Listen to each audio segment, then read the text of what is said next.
Hello दोस्तों, नमस्कार, प्रणाम। अपने यूट्यूब चैनल पर आप सभी का स्वागत करती हूँ। आज आप लोग के बीच बहुत प्यारा, बहुत सुंदर विवाह गीत ललनवा तर्ज का सुहाग गीत है। दोस्तों, ललनवा तर्ज का आज हम और हमारी ननद, दोनों ननद भाभी मिलके सुहाग गीत गाने जा रहे हैं। बहुत ही सुंदर गीत है। आप लोग सुनना और कमेंट में बताना गीत कैसा लगा। और हमारी ननद भाभी का जोड़ी भी आप लोग बताइए कैसा लग रहा है। आइए गीत को सुनाते हैं।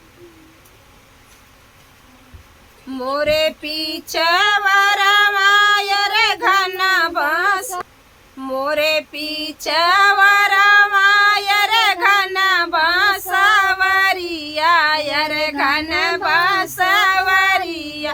अरे तोता मैना लिया ले बसेर रे ललनवा, अरे तोता मैना लिया ले बसेर रे ललनवा। मोरे पीछे वरमायर घन बांसवरिया, यर घन बांसवरिया।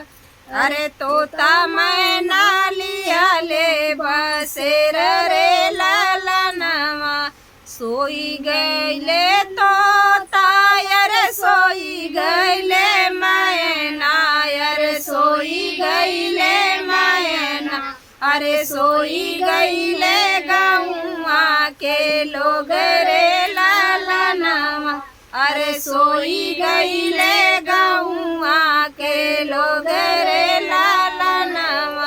ये के नाही सोवेले बेटी के बापा, यर बेटी के पापा। अरे जे करे दाहे जावा के सोच रे ललनवा, अरे जे करे दाहे जावा के सोच रे ललनवा। मोरे पीछे वरमायर घन बांसवरिया, यर घन बांसवरिया। यर तोता मैना लिया ले बसेर रे ललनवा, अरे तोता मैना लिया ले बसेर रे ललनवा। सोई गईले तोता रे सोई गईले मैना, अरे सोई गईले मैना। अरे सोई गईले गौआ के लोग रे ललनवा, अरे सोई गईले गौआ के लोग रे ललनवा। एक नाही सोवायर बेटी के चाचा, यर बेटी के चाचा। अरे जे करे दाहे जावा के सोच रे ललनवा, अरे जे करे दाहे जावा के सोच रे ललनवा। एक नाही सोवाई बेटी के चाचा, यर बेटी के चाचा। अरे जे करे दाहे जावा के सोच रे ललनवा, अरे जे करे दाहे जावा के सोच रे ललनवा। मोरे पीछे वरमायर घन बांसवरिया, यर घन बांसवरिया। अरे तोता मैना लिया ले बसेर रे ललनवा, अरे तोता मैना लिया ले बसेर रे ललनवा।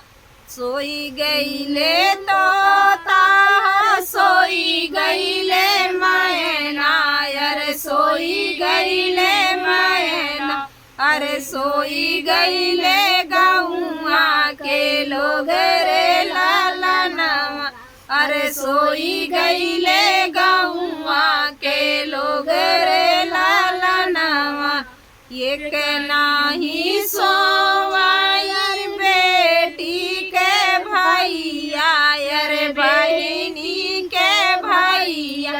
अरे जे करे दाहे जावा के सोच रे ललनवा, अरे जे करे दाहे जावा सोचे रे लालनवा सुमुरे पीछे वरवायर घन बसवरिया रे घन बसवरिया अरे तोता मैना लिया ले बसेर रे लालनवा रे तोता मैना लिया ले बसेर रे लालनवा। तो गीत कैसा लगा दोस्तों आप लोग कमेंट में बताना और ज़्यादा से ज़्यादा अपना सपोर्ट करना चैनल के माध्यम से हमको भी आगे बढ़ाइए दोस्तों। बहुत ही प्यारा गीत और जो आप लोग को गीत सुनने का मनोरंजन लेने का फरमाइश हो आप लोग कमेंट के माध्यम से बताना। आपका फरमाइश पूरा करने का हम पूरा कोशिश करेंगे दोस्तों। मिलते हैं नेक्स्ट वीडियो में, तब तक के लिए नमस्कार प्रणाम।